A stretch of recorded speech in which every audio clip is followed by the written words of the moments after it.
You know, I didn't think we were going to see anything. I don't think either of us did. I try to go into all these situations with a very skeptical mindset because if you go in expecting nothing and then something happens, you see something or you hear something, well, that's great. But if you go in and you're expecting things to happen, well, then every little sight and every little sound is what your brain wants it to be. If I'm in the woods hunting Bigfoot and I hear a branch snap in the woods, I'm going to think, oh, it's Bigfoot. But it could just be a deer passing through. And there's been stories about Brown Mountain for centuries, starting way back with the local native tribes, and some of the first documented cases uh, featured in newspapers and print were in the early 1900s. There's even one that was speculated to have gone back to 1890, 1892. So this place has a long history, and it's a great, great phenomenon.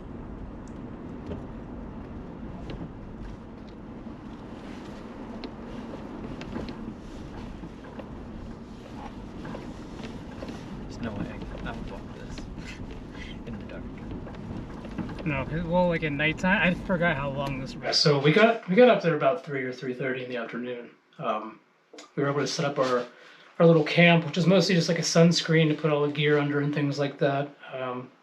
And we'd originally intended on spending the night one night, but it ended up being way too cold. And because I brought the dogs with me, we didn't want them to get cold. So we ended up heading home, which is good actually, because we wouldn't have been able to see all that stuff had we stayed that night. I mean, maybe, I'm not sure, but I'm glad we left either way. So we went up to the viewpoint around 5-ish, 5:30. Walked all the way down to the viewpoint, and there were a couple cars in the parking lot, but by the time that we got to the actual viewpoint, we noticed that everybody was gone. They passed us on the way in, and there was only one couple there when we showed up and set up our chairs and everything, and they left within 10 minutes. So I ended up sitting there and waiting dusk into sunset into the night, and the rest of the night there was no other people except for one couple that came down, stood there for about 2 minutes, decided they couldn't see anything, and left. And so we ended up staying out there until almost about like 9:45, something like that. But roughly about 30 to 40 minutes after the final sunset, that's when we saw the lights.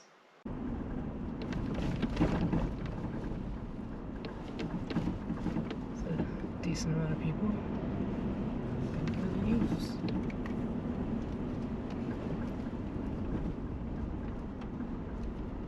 Oh, big bump.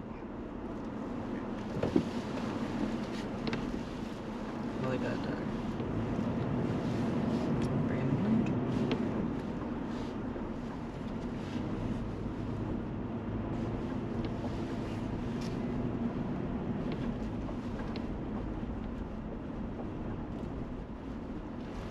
I just parked this thing far away.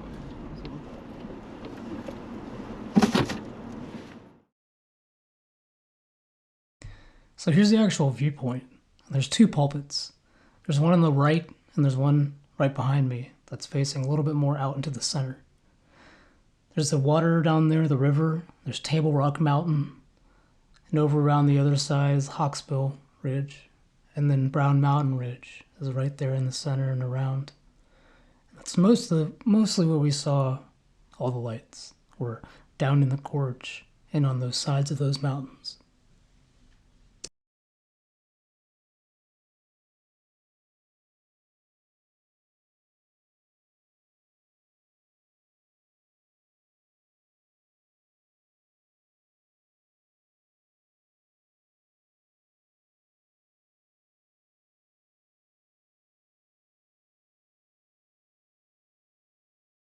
So we're sitting at camp right now. We're not really camp. We put two chairs down in front of the Wiseman's View, and it's very cold out. And we're waiting for the sun to set over there, and been waiting for what else actually may or may not happen. So we'll find out, I guess. Well, out here at the viewpoint, it is sundown and the sun is... Hold on. Hello? Yeah, so at this point, Troy calls me.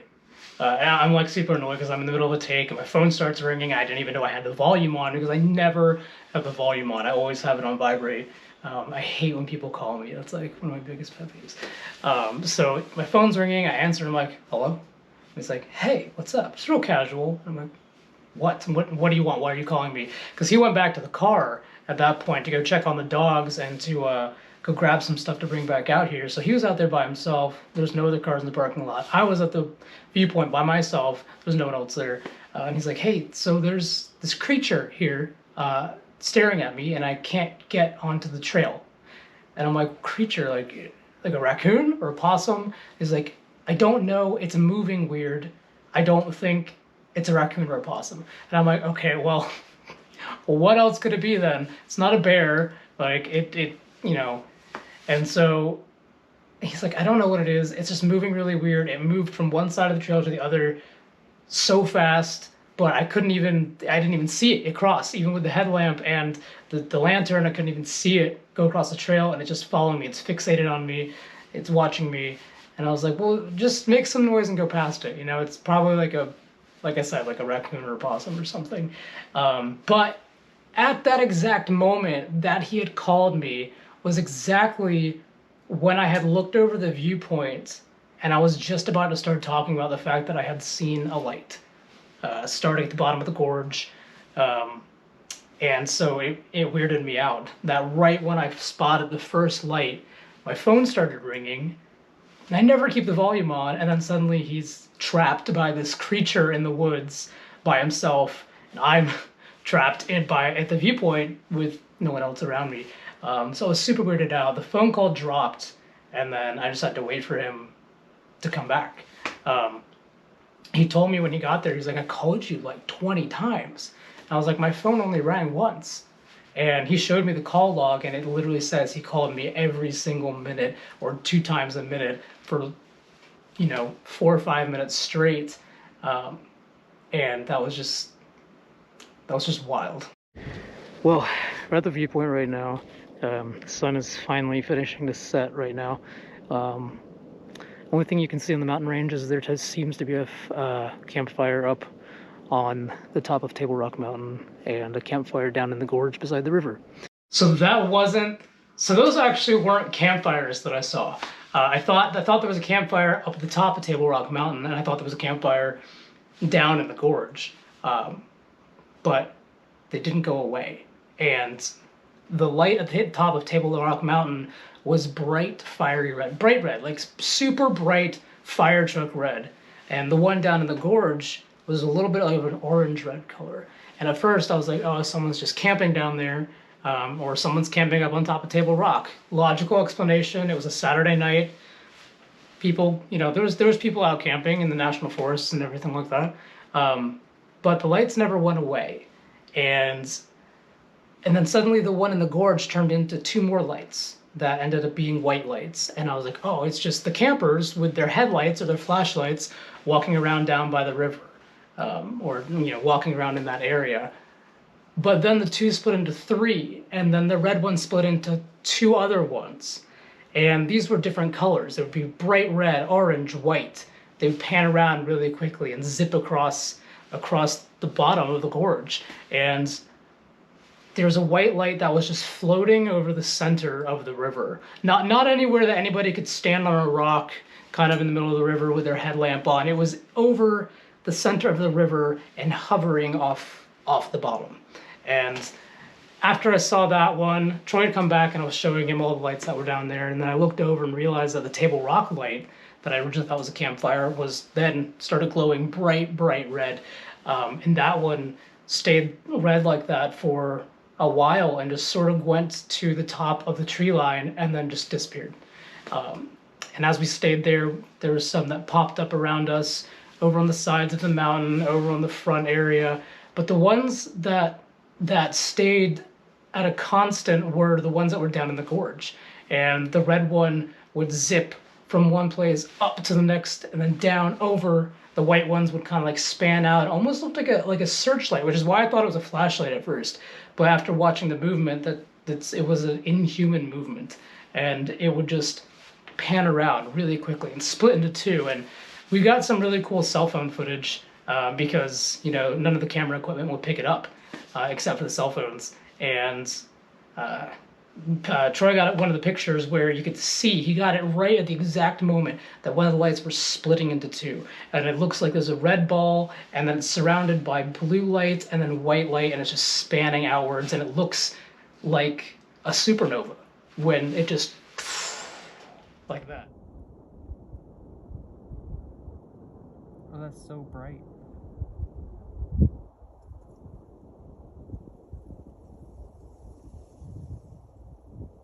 I wish the three in the there you can see the river ones again. Oh, did you see that? It split. It just got so bright, and it just like darted to the left.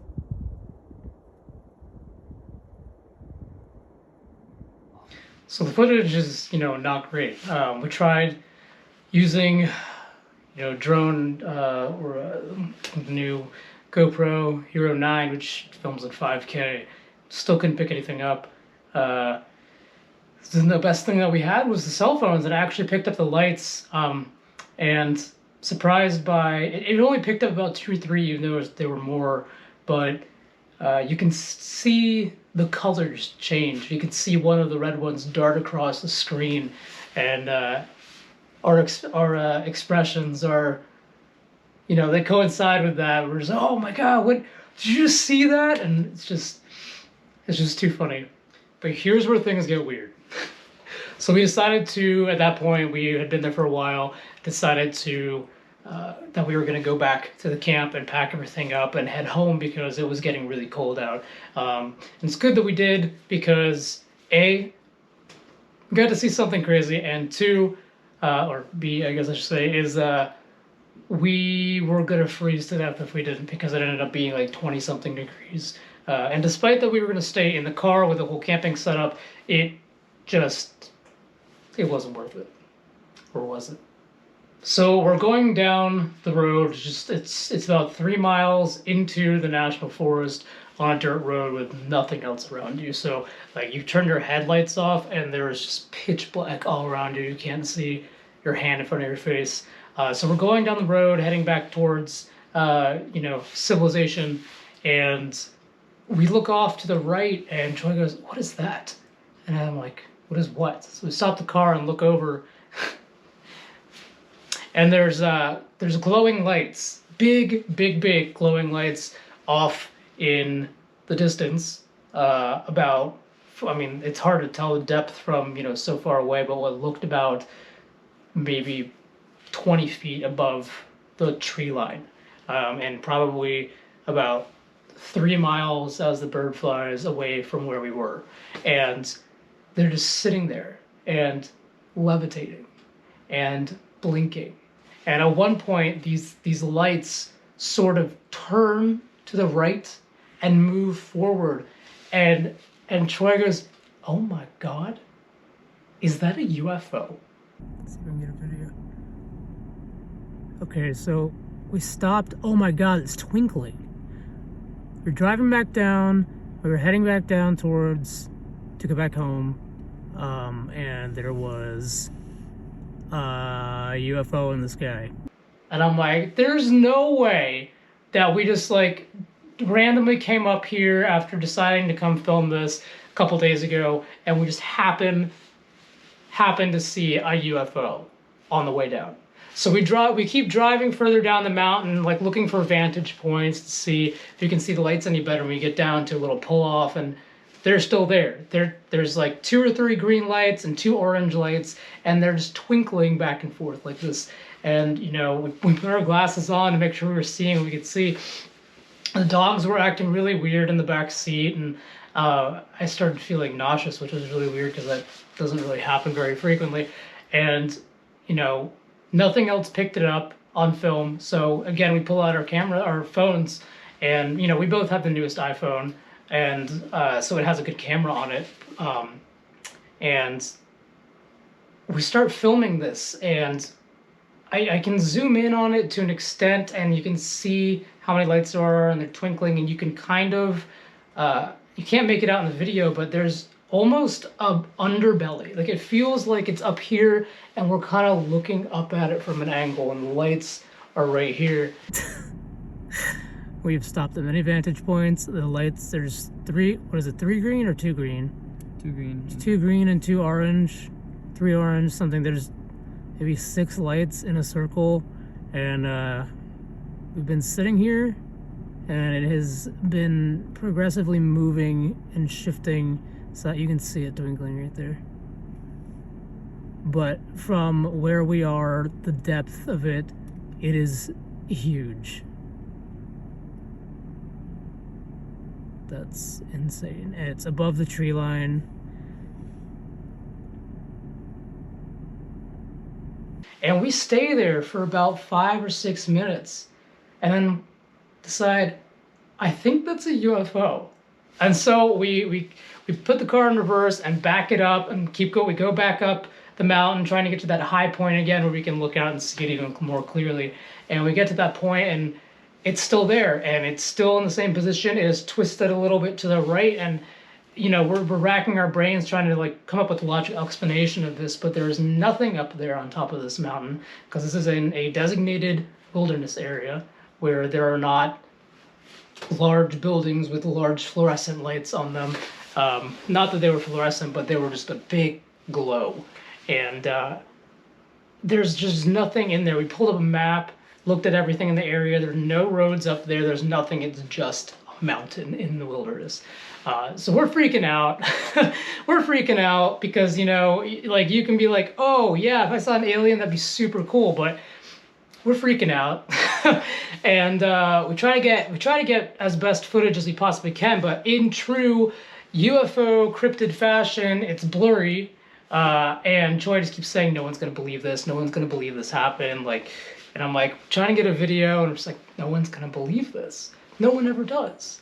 And so we finally get some footage, and we just sit there in the car with the lights completely off, nothing, no lens flare, no reflection, no light refraction, anything.